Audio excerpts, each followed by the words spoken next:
Hello everyone, I'm Jacob Kaufman, I'm the Nerd on the Street, and today we are unboxing a SATA and IDE to USB adapter.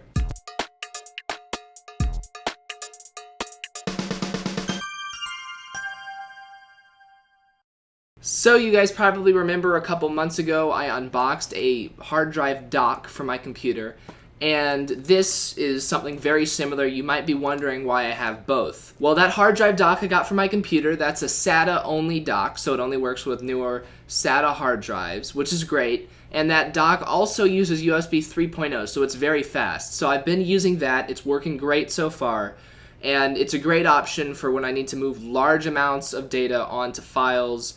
And since it's a dock, I keep it on my desk, and it's easy to just pop in hard drives when I need to. But sometimes I don't need to use a hard drive very often, but I might just want to use it every couple years to grab a file off of it. I've got a lot of older IDE hard drives sitting around my house. And IDE, I think it was also referred to as just ATA. But yeah, IDE hard drives, you know, they used to come in all sorts of machines from back in Windows 95 days all the way up to like Windows XP. A lot of computers that came with Windows XP still had, actually almost all computers that came with Windows XP still had IDE hard drives, because Windows XP didn't actually come with a SATA driver. You had to install that driver separately if you wanted to use SATA with Windows XP. I think it was part of Service Pack 3. But yeah, long story short, I've got a lot of old IDE hard drives that I want to access. Since they are older hard drives, they're not going to be very fast anyway, so this is a USB 2.0 adapter.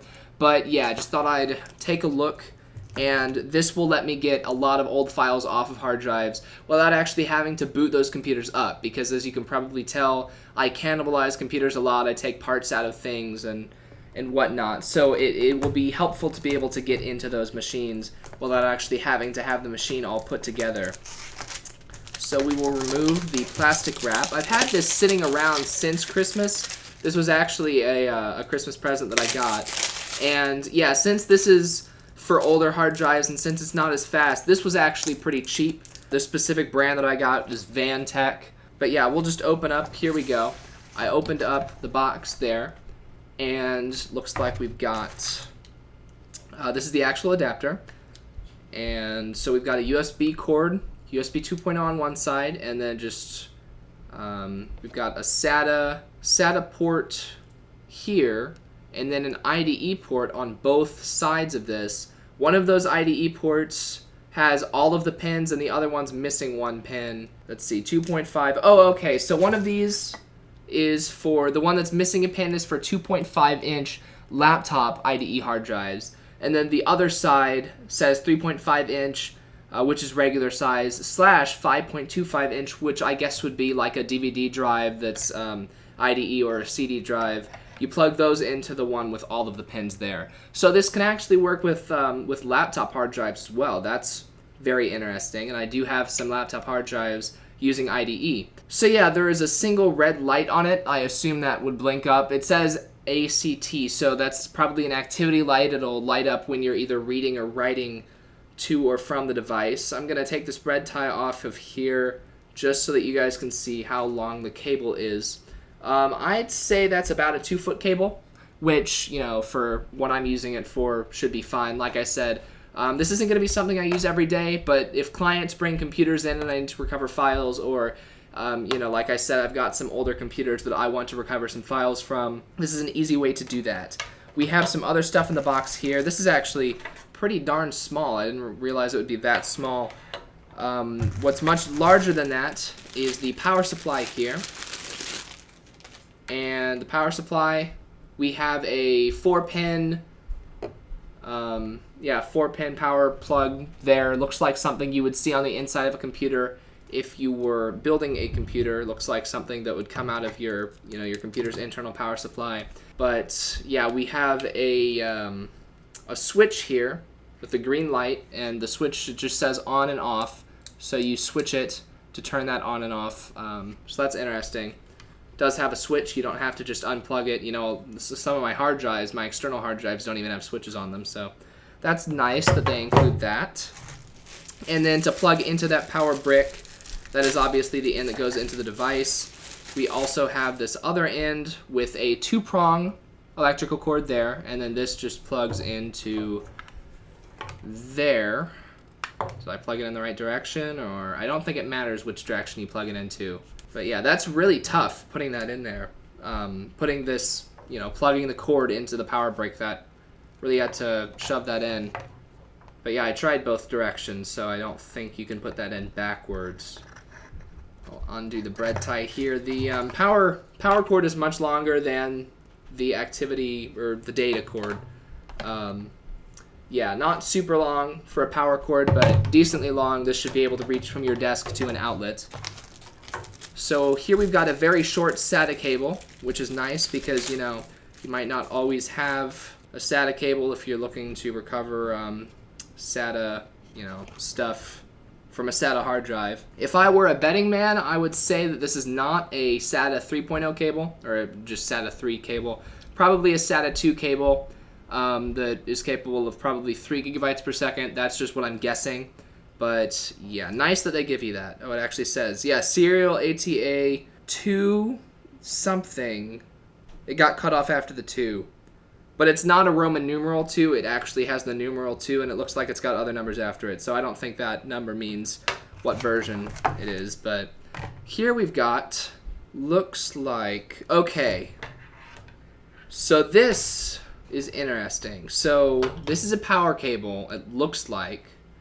So we plug this into here. I think what this is, I think this is the IDE. You know what? I've got hard drives sitting down here. Why don't I go and grab one? Okay, I actually don't have hard drives sitting down here. They're all still up in my room from when this basement was uninhabitable for a couple weeks.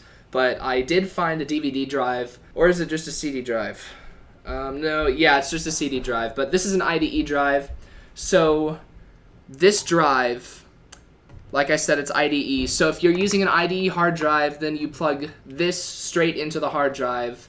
I just wanted to see the pins. You guys don't need to see that. So this will go into your IDE hard drive, and then this will plug into your IDE hard drive if you're using an IDE hard drive. And then if you're using a SATA hard drive, this converts from IDE power. This plugs into your SATA hard drive, and then you need a cable to plug your SATA hard drive into this thing.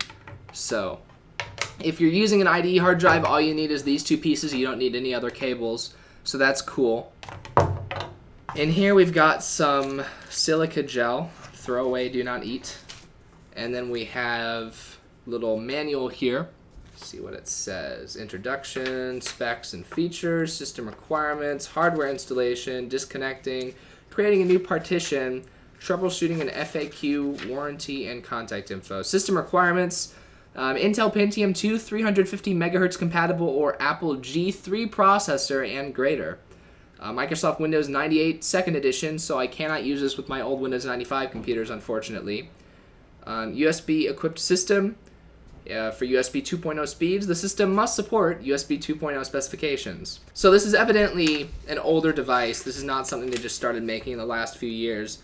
I'm sure the price has gone down in the past few years, but yeah, we have a warning here that you can only use FAT32 with Windows 98 2nd edition. You cannot use NTFS with that. So that's an interesting piece of history, that manual there. But yeah, not a lot to say about this. It's just you plug this in. I think this will work with Linux. It will either say on the screen right here it does work with Linux or it does not work with Linux. Because I will test this before I publish this video. But yeah, that was just a quick little unboxing. I'll go ahead and fold the box back up. Just want to take a look, see what we've got written here. Alright, so on the box it says Windows XP/Vista/7. So I think that manual is actually older than the box, because the box has more updated specs than the manual does. But yeah, you guys don't need to see that in use. You guys are all smart people. You know what the process would be for using that sort of thing. It just kind of turns a hard drive into like a flash drive. If you plug it into your computer, except it will actually be physically spinning. You guys know all of that. So this was just a quick little unboxing. I hope you guys liked that, and yeah. Before I go, I want to remind you all that there is a Displaced Season 2 premiere live stream this Saturday at noon Central Standard Time at live.knots.co. Show up to that, and me and the entire Displaced crew will be premiering Episode 1 of Season 2 of Displaced. See it live with us and talk to us. It'll be a lot of fun. But that's all for this video, so I'm Jacob Kaufman, I'm the Nerd on the Street, and I'll see you guys later. Bye.